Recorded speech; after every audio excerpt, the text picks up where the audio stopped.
Hey, happy new day, guys. I find it amazing that every time I travel around and interact with people, especially in churches, in the church context, they would say to me, I'm having problems with other folks in the church, or we have problems getting along. And it seems to sort of be our nature to always have problems with each other.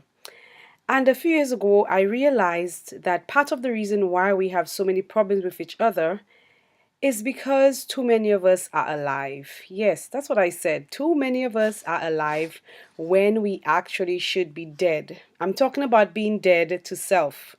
Galatians 2, verse 20, one of my favorite texts says, I have been crucified with Christ.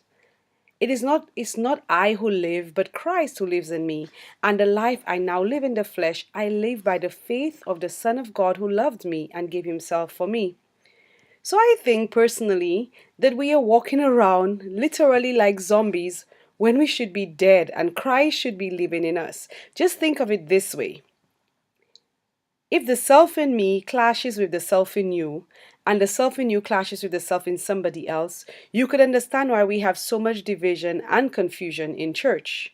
But just imagine if I am dead to self and the Spirit of God is living in me, you are dead to self and the Spirit of God is living in you. And the same thing happens with all of our church members.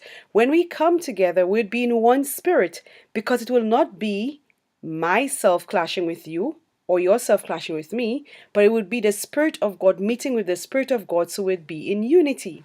So I believe that our greatest problem is self, and that we need to work on dying daily so that Christ can live in us. And I think that the days I wake up and go out and Christ is not in me is a very bad day. And these are the days we look back and say, wow, did I behave like that?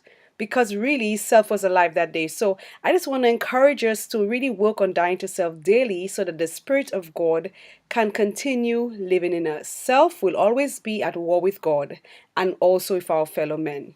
So it's our utmost or it is to our utmost best to practice dying daily so that God's Spirit can live in us.